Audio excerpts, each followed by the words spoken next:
Sir আপনি মনে করেন ডেপুটেশন মিছিল অ্যান্ড এভরিথিং যা যা সমস্ত কিছু করছি সমস্ত কিছু নিজেকে আড়াল করার জন্য। আমি অনুজ চ্যাটার্জিকে কিডন্যাপ করিয়েছি তাই নিজেকে বাঁচাতে এই সব কিছু করছি স্যার। কিছুই বলা যায় না। কি মনে হচ্ছে আর কি মনে হচ্ছে না সেটা আমার বলার উপর নির্ভর করে না, সেটা তদন্তের উপর নির্ভর করে। আগে তদন্ত হোক, তারপরে বলতে পারবো। ডেফিনেটলি স্যার, কেউ যদি কোনো অভিযোগ করে সেটা যে কারোর বিরুদ্ধে অভিযোগ হতে পারে, আপনি তদন্ত করবেন, এটাই আপনার কাজ। তাহলে আমিও এক্সপেক্ট করতে পারি স্যার আমার ক্ষেত্রে ঠিক একই ব্যাপার ঘটবে। আমি আপনার কাছে একটা অভিযোগ নিয়ে এসেছি, আপনি সেই অভিযোগটা অ্যাকসেপ্ট করবেন। আপনি যে কথাগুলো শুনেছেন সেগুলো অত্যন্ত ভুল কথা। আমি নিজে স্পটে ছিলাম। আমি অনুজের দাদা হিসেবে বলছি এরকম কোনো ঘটনা ঘটার সম্ভাবনাই নেই। দেখুন, কি সম্ভাবনা আছে আর কি সম্ভাবনা নেই সেটা তো আপনার কথা শুনে বা অন্য কারোর কথা শুনে আমি ডিসাইড করব না। তাহলে কার কথা শুনে আপনি ডিসাইড করবেন? অনুজ চ্যাটার্জির স্ত্রীর কথা শুনে? না, তার কথা শুনেও করব না। নিরপেক্ষ তদন্ত হবে। স্যার আপনি নিরপেক্ষ তদন্ত করুন, আমি কিন্তু আপনাকে বাধা দিচ্ছি না, একবারের জন্য কিছু বলিনি। আমি শুধু বলছি আপনি ডেপুটেশনে সই করবেন না কেন স্যার? স্যার আমি আপনাকে ডেপুটেশনটা দিচ্ছি, আপনি কাইন্ডলি একবার সইটা করে দিন। আমরা কোনো ডেপুটেশনে সই করব না। এটা আমাদের ওপরে সিনিয়র অফিসাররা দেখছেন, এখানে আমার কিছু করার নেই। স্যার এটা লোকাল থানা, আমরা একটা মুভমেন্ট করছি, তাই সবার আগে আমাদের উচিত লোকাল থানাকে ইনফর্ম করার। সেজন্য এখানে এসেছি, আমরা তো আর ঘোড়া ডিঙিয়ে ঘাস খেতে পারি না স্যার। দেখুন, আপনারা কি করবেন বা করবেন না সেটা আপনাদের ব্যাপার। ডেপুটেশন এনেছেন, রেখে যান, সই হবে না। এক মিনিট স্যার শুনুন, আপনি যদি এখানে সই না করেন তাহলে আমরা এখানেই অবস্থান করব। আপনার থানায় একটা ডেপুটেশন জমা দিতে এসেছে, আপনি সেটা অ্যাকসেপ্টও করছেন না, আপনি পাবলিক ডিমান্ড মানছেন না, আপনি জনগণের সেন্টিমেন্টে আঘাত করছেন স্যার, এটা তো হতে পারে না। এবার আপনি ডিসাইড করুন আপনি সই করবেন কি করবেন না, কিন্তু আপনি যতক্ষণ না পর্যন্ত সই করবেন আমরা এখান থেকে এক পাও নড়বো না, দরকার পড়লে আমরা এখানেই অনশন করবো স্যার। তো ভারী ঝামেলায় পড়ে গেল। স্যার সই করে দিন, সই করে দিন, ঝামেলা মেটান। এত সহজে ঝামেলা মিটবে বলে কিন্তু আমার মনে হয় না স্যার। আপনাদের সচেতনতা, এই ব্যাপারে আপনাদের অ্যাক্টিভ পার্টিসিপেশন চাই স্যার। আপনাদের এই ট্রেনের একজন পুলিশ অফিসার মিসিং, তার কোনো হদিশ নেই, তাকে খুঁজে পাওয়া যাচ্ছে না, আমরা কেউ কিচ্ছু জানি না স্যার। আপনাদেরকে একজোট হতে হবে। আমি বলছি না যে আপনারা কেউ অ্যাক্টিভ রোল প্লে করছেন না, হয়তো করছেন বা করছেন, আপনাদের সিনিয়র অফিসাররা যারা আছেন তারাও হয়তো অ্যাক্টিভলি কাজ করছেন, তবে আমি ঠিক ততটাই অ্যাক্টিভ হতে বলছি যতটা অ্যাক্টিভ হলে অনুজ চ্যাটার্জিকে খুঁজে বের করা যাবে স্যার। স্যার শুধুমাত্র আমরা অনুজ চ্যাটার্জির কামব্যাক চাই স্যার, আর কিচ্ছু চাই না। আর হ্যাঁ, আপনার যদি মনে হয় আমার এগেনস্টে কোনো অভিযোগ এসেছে, আপনার সেটা তদন্ত করতে হবে, আপনি সেটা তদন্ত করুন স্যার, সেটাই উচিত আপনার। কিন্তু একটাই রিকোয়েস্ট করছি, যা করবেন তাড়াতাড়ি করবেন স্যার। সেটা আপনার বলার অপেক্ষা রাখে না, তদন্ত তদন্তের নিয়মেই হবে। দেখুন অফিসার, এইভাবে সময় নষ্ট করে কোনো লাভ নেই। আপনারা অন্যান্য বিষয় বাদ দিয়ে আমার ভাইয়ের নিখোঁজ হওয়ার ঘটনাটাতে ফোকাস করুন, তাতে সময় বাঁচবে এবং আমার ভাইকেও তাড়াতাড়ি ফেরত পাওয়া যাবে। আমরা কি করব সেটা আমরাই ডিসাইড করব। আমাদের সিনিয়র অফিসাররা আছেন, তারা প্ল্যানিং করবেন। আমাদের কাছে এখনো কোনো ইনস্ট্রাকশন আসেনি, এলেই আমরা করব। তা বলে আপনাদের কথা শুনে আমরা কাজ করতে যাব না। আপনারা ডেপুটেশন দিয়েছেন, আমি রিসিভ করে নিয়েছি, এই আপনাদের কপি। এখন আপনারা দয়া করে যান, আমার এখানে খুব জরুরি কাজ আছে। Thank you sir. আমরা আবার আসবো জানতে এই ডেপুটেশনের ফলাফল কি হলো। তখন যদি কিছু জানতে না পারি স্যার, আমাদের আন্দোলন কিন্তু আরো জোরদার হবে। তখন পরবর্তী পদক্ষেপ নেওয়া ছাড়া আমাদের আর কোনো উপায় থাকবে না স্যার। নমস্কার স্যার, আসছি।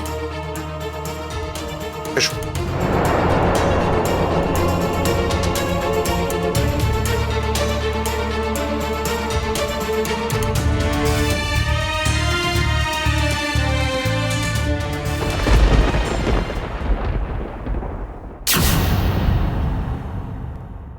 বাহ, আজকে তোমার শেষ দিন। মায় আজকের মধ্যে আমাদের ডিসিশনটা জানাতে হবে। কিসের সিদ্ধান্ত? আমি তো অনেকবার বলেছি, আমার যা বলার আমার সেটা বলা হয়ে গেছে। দেখো, তোমার গার্লফ্রেন্ড কিরকম মিছিল নিয়ে ঘুরে ঘুরে বেড়াচ্ছে।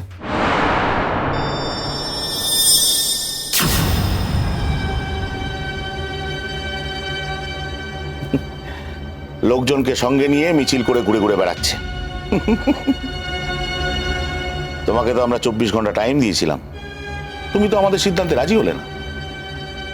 এই ছবি তোমরা কোথায় পেলে? তোমার মনে হয় সেটা তোমার কাছে আমরা ডিসক্লোজ করব, কিন্তু ঘটনা যে ঘটেছে সে তো দেখতেই পাচ্ছ। তোমারই তো গার্লফ্রেন্ড, আমার নয়। তবে তোমার গার্লফ্রেন্ড আমার হয়ে যেতে খুব বেশিক্ষণ সময় লাগবে না। খবরদার! জোর গলায় কথা বলা আমরা একদম পছন্দ করি না। দেখেছো তো, আমাদের প্রত্যেকের হাতে একটা করে গান আছে। জাস্ট একটা ট্রিগার, তোমার জীবনটা না শেষ হয়ে যাবে। তবে we are not trigger happy. লোকজনদেরকে আমরা প্রথমে ভালো করে বোঝানোর চেষ্টা করি, মোবিলাইজ করার চেষ্টা করি। যদি না বোঝে তাহলে তো বুঝতেই পারছো আর কিছু করার থাকে না। আদি অনন্তকাল পর্যন্ত তোমার সাথে আমরা এখানে বসে থাকতে পারবো না। কে বলেছে তোমাদের বসে থাকতে? আমাকে শেষ করার জন্য যাও। তার আগে দেখাতে চাই যে আমাদের ডেরাতে তোমার গার্লফ্রেন্ড এসেছে। মুখে যতই বলি 24 ঘন্টা, কিন্তু 24 ঘন্টায় কিছুতেই সম্ভব নয়। দূরত্ব আছে তো, আর ওখানে আমাদের লোক আছে। শুধু আমার একটা ইনস্ট্রাকশন, তোমার গার্লফ্রেন্ডকে আমাদের ডেরাতে নিয়ে আসবে। এই, তোমাদের যা করার আমার সাথে করো। ওকে কেন মাঝখানে আনছো? ও আসবে, ও আসবে। আসলে কি জানো তো, আমাদের জীবনটা তো বড় শুকনো।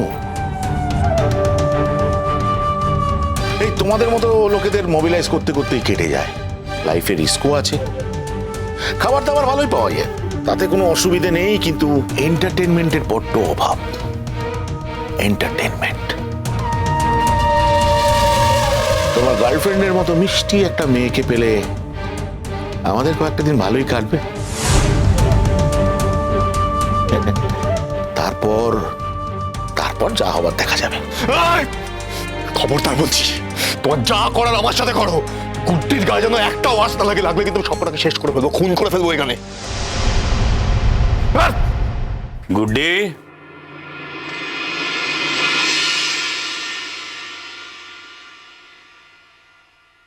জেঠুমনি, তুমি এসো না, বসো এখানে।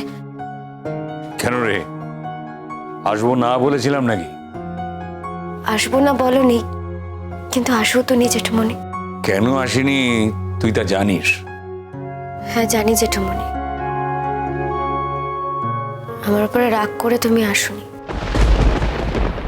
শুধু রাগ করে নয়, আমি চেয়েছিলাম পুরো জিনিসটা বরাবরের মতো থেমে যাক। সবকিছু থেমে গেলে আবার তোর কাছে আমি আসতাম আগের মতো। কিন্তু তুমি তো দেখলেই যে এই বিষয়টা থামলো না। কোনো না কোনোভাবে এই বিষয়টার মধ্যে আমি জড়িয়ে থাকলামই। তাহলে যা, আজ তোকে অভিনন্দন জানাতে এলাম। কেন জেঠুমনি? অভিনন্দন জানানোর মতো কোনো কাজ তো আমি করিনি। জেঠুমনি তুমি আগে বসো তো, আগে বসো। তুই কলেজ থেকে এলি? শুধু কলেজ থেকে নয় জেঠুমনি, জানি তুই এখন অনেক কিছুর সঙ্গে জড়িয়ে আছিস অনুজের জন্য, আর সেই কারণেই আমি ভেঙে পড়তে গিয়েও পুরোপুরি ভেঙে পড়তে পারিনি। তুই আমাকে সোজা করে রেখেছিস। আমি আমার মতো করে চেষ্টা করছি জেঠুমনি। শুধু আমি নই, আমার মতো অনেক মানুষ আছে যারা অনুজ চ্যাটার্জির কারিশমাটা জানেন, যারা অনুজ চ্যাটার্জিকে একজন পুলিশ অফিসার হিসেবে দুর্দান্ত সম্মান করে। আমার কাছে এই কথাগুলো বলিস না। আমার কাছে অন্য অনেকের সঙ্গে তোর পার্থক্য আছে। সে তো তুমি আমাকে ভালোবাসো বলে সবসময় এরকম পার্থক্য করো। গুড্ডি গুড্ডি